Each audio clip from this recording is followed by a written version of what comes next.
Hello! In this course, we will discuss expectations for the collection of funds for fundraisers, supply fees, activity fees, and donations. You may say, I am not in charge of fundraising, so this information does not apply to me. This information does not just apply to fundraising.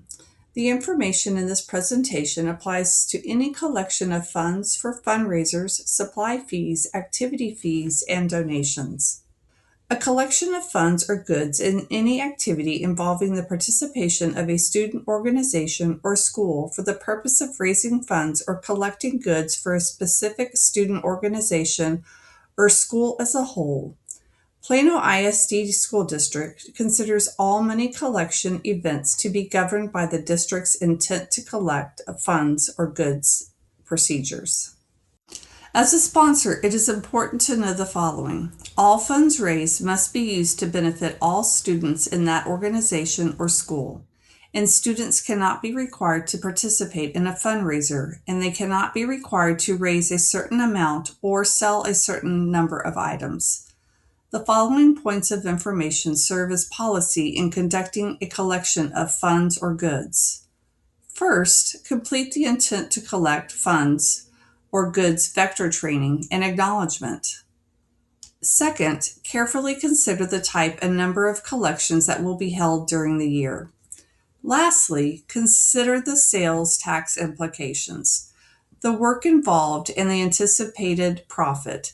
This will allow you to plan your collections accordingly. School Board Regulation FJ covers fundraisers. Students cannot sell door to door. Students cannot accept gifts for selling products. Sponsors cannot offer gifts as sales incentives. Sponsors cannot accept gifts for participating in a collection project, which includes additional or extra inventory, examples being extra discount cards or shirts. Schools are not allowed by state law to hold raffles. FJ regulation was updated in August of 2025. All fundraiser projects, including student organizations, club, campus-sponsored, PTA, and booster clubs, must be approved by the principal at the beginning of each school year and with at least 30 days' notice prior to the beginning of any fundraiser. All fundraisers must be submitted by the principal to the principal's supervisor for approval through the district approval process. Additional regulations include collection of monies that takes the time of students or teachers during the school hours is strictly prohibited, unless the money represents payment for school lunches or other school authorized fees per FJ regulation. When the students are the primary participants and the event is organized, controlled, and supervised by a district staff member, the event is a student activity fundraiser, and the proceeds will be deposited into the district's student activity account. Supervision of the activity by a district staff sponsor is a key deciding factor in determining if the collection event is a booster club fundraiser or a student activity fundraiser. Additional policy FJ regulation information can be found on the Plano ISD website. You have accepted the role as a sponsor. You may be asking yourself, now what do I do? Let's walk through the process. One of the most important things to know as a sponsor is any collection of funds or goods must be approved prior to the start of any collection. An intent to collect funds or goods Laserfish form must be submitted and approved by the principal or assistant principal when it pertains to activity fees or supply fees prior to the commencement of any collections of funds or goods. The principal or assistant principal and receive final approval by SLI prior to the commencement of any fundraiser or donation option on the intent to collect form. Only vendors from the approved fundraising list may be used. The approved fundraising vendor list can be found on the Purchasing Searchable database to locate awarded vendors and bids. Check the database often as bids expire at different times throughout the school year. Additional important information to know before starting any collection is first, All collections must be conducted with federal, state, district, and UIL guidelines. Second, all sponsors must receive notification from the office manager or finance clerk that the collection has been approved. Lastly, a purchase order is required before you place any orders with any vendors. Sponsor and staff collection responsibilities include managing the assigned activity funds account. Only full-time district employees may serve as activity fund sponsors at their assigned campus. All records are district records and must be maintained at the assigned campus. A change in sponsor requires all records for the group and/or organization to be turned into the principal, office manager, and finance clerk. The principal, office manager, and finance clerk will be responsible for issuing the records to the new sponsor. The principal may request an audit of the records prior to issuing the records to the new sponsor. Let's review important things to remember during any collection. During collection, it is important to remember the following.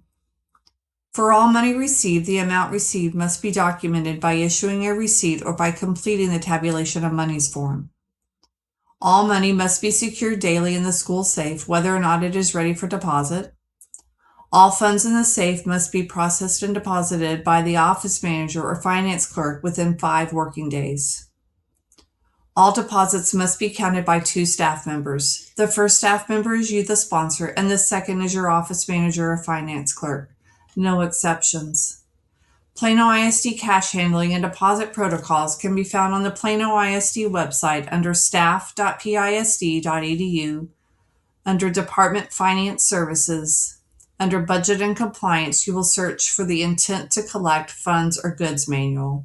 Important things to remember during any collection. Plano ISD cash handling and deposit protocols can be found on staff.pisd.edu. Under Departments, Finance Services, Budget and Compliance, you will locate the Intent to Collect Funds or Goods Manual. If a collection needs to be extended, written approval from an administrator must be received at least 1 day prior to the date of expiration and attached to the Intent to Collect Funds or Goods documents. What are 4 different types of collections? Let's review. Before discussing different types of collections, this is a reminder that a collection of funds or goods is any activity involving participation of a student organization or school for the purpose of raising funds or collecting goods for a student organization or a school. Plano ISD considers all money collection events to be governed by the district's Intent to Collect Funds or Goods procedures. The first 2 types of collections include activity fees and supply fees. An activity fee is a charge for an event or membership dues and is not taxable. The intent of the activity fee is not to make a profit. Activity fees include items such as optional trips, camps, and membership dues. Examples are shown here on the right-hand side of your screen. Supply fees. A supply fee is charged for items that are mostly tangible and taxable. The intent of a supply fee is not to make a profit. The charge to the student is the purchase price of the item or items, plus sales tax. A supply fee is a collection for an item that is a requirement and cannot be optional for participation.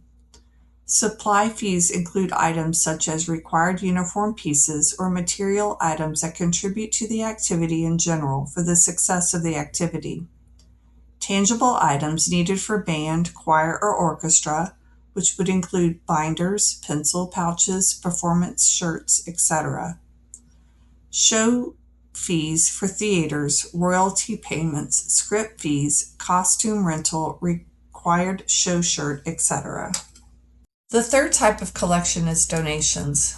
A donation is used when seeking to collect goods or funds to donate, as well as crowdfunding opportunities. Donation collections include items or funds that are being sought out by the collectors, cash writing campaigns, clothing or food drives, and crowdfunding. All crowdfunding information can be found on Inside PISD website under Financial Services Department. Now, let's review the 4th and final type of collections, fundraisers. A fundraiser is used to raise money or to sell optional items. As a tax-exempt organization, Plano ISD cannot require participation in fundraising activities. Examples of fundraisers seen on the right will be gone over in depth within the next few slides. We will begin with book fair fundraisers. For book fairs, a district-approved vendor must be used and cash register transaction tapes should match the money collected. A completed deposit form must be part of your supporting documentation for deposits. Now we will walk through candy, food, and beverage sales. Candy, food, or beverages that meet the Smart Snack regulations may be sold during the school day on school campus. Cookie dough may be delivered but not sold during school hours. Candy, food, or beverages that do not meet the Smart Snack regulations may not be delivered or consumed until 30 minutes after the last class period has ended. However, orders for these items may be taken during the school day. USDA does allow state agencies to set a frequency of exempt fundraiser days. For additional information, please visit squaremeals.org. Sales of candy, food, and beverage require the inventory form concession to be completed within 45 calendar days of the completion of collection or the last day of school, whichever comes first. The form should be completed electronically since this form contains built-in calculations. Once completed, the sponsor and principal will sign and date. Commission-only fundraisers. Commission-only fundraisers are events held where a campus receives a commission check or a percentage of sales. This requires an approved intent to collect funds or goods approval form prior to the event. Examples include Chick-fil-A Family Night, Jostens, or school pictures. Commission-only fundraisers. Checks received will be deposited within 5 business days of the receipt to the appropriate revenue account. The vendor contract/agreement with the school for the event must be turned in with the intent to collect funds or goods approval form. The vendor contract agreement must be signed by a deputy superintendent. Now let's review product sales. Product sales require the appropriate vendor form, profit loss statement, and the collection of sales tax when required. All the information listed will be included on the inventory form. The number of items sold multiplied by the sale price of that item should agree with the amount of money collected and deposited. If there is extra inventory, track it, and when making your deposit, a copy of the profit or loss statement must be included. Example of product sales include school supplies, t-shirts, and yearbooks. When sales tax is required, it is to be included in the selling price of the item. Yearbook collections can have an open profit loss for an entire year with the year-end total to complete. Lastly, we will walk through ticketed events. The beginning and ending ticket numbers are to be kept and taped to the ticket reconciliation form. Half of the dual ticket is given to every paying person for an entry fee, and the remaining half of the dual ticket is retained by the sponsor of the event to record the beginning and ending ticket numbers that were sold or issued. The number of tickets issued multiplied by the ticket price should agree to the amount the money collected and deposited.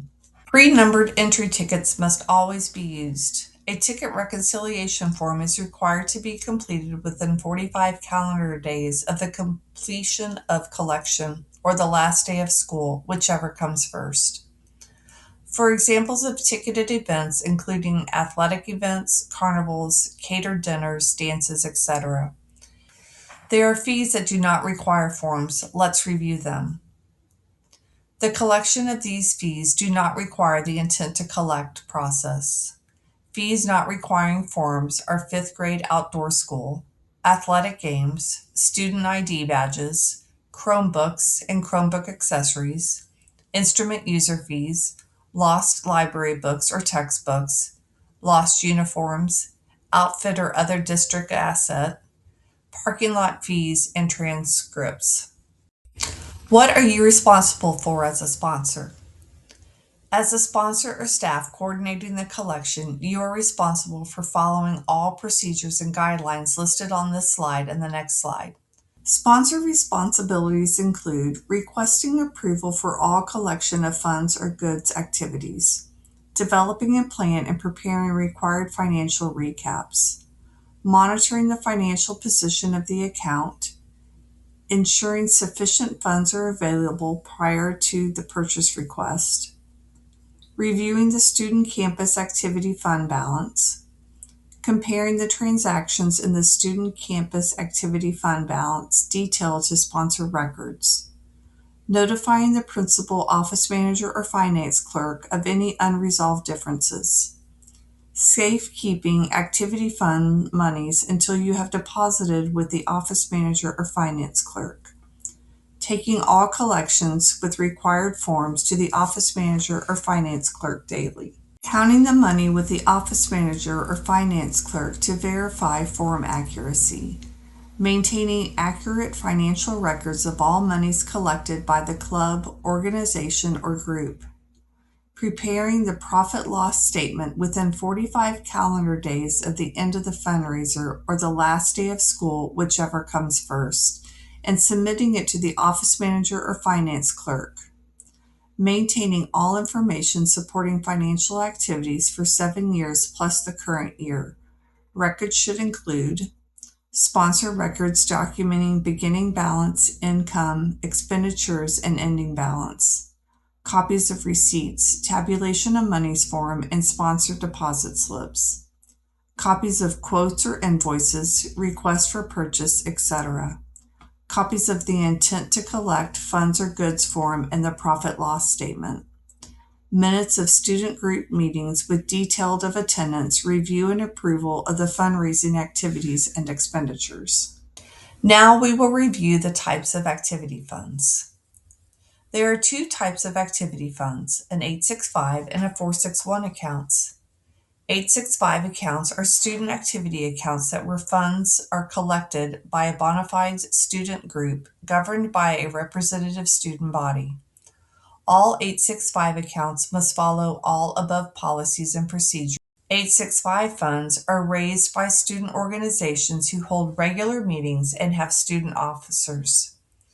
These funds require minutes approving any disbursement of funds. 461 accounts are campus activity funds where funds are raised by the school and controlled by the principal. Funds are used for the general welfare and benefit of the organization and student body as a whole. Specific examples can be seen here. All collections must be approved through the intent to collect process prior to the start of any collection. The final step of the intent to collect Laserfish form will require you to acknowledge and agree to the above sponsored campus contract agreement that states you understand all policies, procedures, and guidelines set in place for Plano ISD intent to collect funds or goods process. Sales tax, what is it and how does it work? The school or sponsor can purchase items tax-free from a vendor with a district purchase order, but the district is required to collect the sales tax when the items are resold. Tangible items sold by sponsors or students must collect sales tax. This includes merchandise and non-exempt food products. If the school or sponsor assumes responsibility for the sales, they are responsible for ensuring sales tax is paid. Tangible items are purchased tax-free but must be sold with sales tax. Here you will review common taxable and non-taxable items. Please remember that this is not an all-inclusive list, and the Plano ISD taxable and non-taxable detailed chart can be found on the Plano ISD website under staff.pisd.edu, Department's Financial Services, Budget and Compliance, and then you'll go to the Intent to Collect Funds or Goods Manual. Tax-free sales. Each bona fide student organization may have two 24 hours tax-free sales each calendar year, which is from January to December. A bona fide student organization is a student-led group and not sponsor-led. The students organize and meet, have officers, maintain minutes of meetings, and vote on action items such as fundraisers and dispersing funds. The tax-free day must be declared prior to the sale event and must be noted on the intent to collect funds or goods approval form. Each campus may have two 24-hour tax-free sales during each calendar year, in addition to the bona fide student organization events. These are typically reserved for yearbook sales, but confirmation can be made with the office manager or finance clerk. So your collection of funds or goods is over. Let's walk through next steps. Your collection is over, but always remember, the appropriate profit loss statement must be completed electronically and signed by both the principal and sponsor within 45 calendar days or the last day of school, whichever comes first. This chart can be found in the Intent to Collect Funds or Goods manual and serve as a guide for the required documents associated with each type of collection. The profit loss statement includes additional lines for documents and transactions, including purchase orders, credit cards, etc. Calculations are built into the form and it should be completed electronically. The form should be signed and dated by the sponsor and principal and completed within 45 calendar days or the last day of school, whichever comes first. Why does a detailed profit loss statement benefit me? Well, it provides an overview of all financials after the collection, allowing you to see if the collection was profitable, what losses were incurred, and if taxes were properly accounted for. This allows you to determine the overall success of the collection. Next, we will discuss money handling procedures. Please note that all of the following information can be found in the Intent to Collect Funds or Goods manual. During money collection, the sponsor will issue a receipt or enter collection information on the tabulation of monies form. All receipts must be pre-numbered and may not be pre-dated or pre-signed.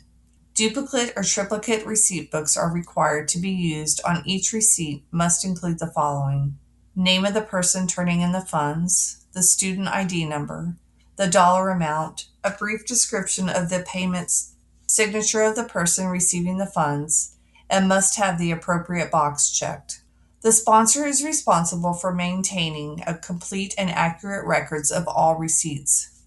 Please remember that all monies are to be delivered to the office manager or finance clerk on a daily basis. Under no circumstance are funds to be kept in a desk, drawer, home, purse, or any other location than the school safe. Campuses may utilize cash boxes for the purpose of making change. The maximum amount allowed in one cash box at a time is $1,000 at senior highs and $500 at middle schools and high schools. Cash box funds cannot be used for petty cash reimbursement or for cashing of personal checks or IOUs. Detailed cash and change box information can be located in the Intent to Collect Funds or Goods manual. Cash and change box safeguards state the following: access to the cash change box will be limited to staff approved by the principal. Cash will be maintained in a lockable cash box that is clearly labeled. The cash box will be secured in the school safe at all times when not in use. The cash counting area should be reasonably secure and free of distraction. If several cash boxes are requested, each cashier will be furnished with a separate cash box. Cash requests are limited and will not be available for PTAs, booster clubs, or an event that is not district sponsored. Now what? Let's find out. This document serves as a guide for the collection of funds and goods. Available resources are listed to the right. Sponsors. For additional assistance, please contact your office manager or finance clerk. Do not forget, any collection of funds or goods must be approved prior to the start of any collection. Congratulations, you have successfully completed the Intent to Collect Funds or Goods sponsor training. Let your collections begin.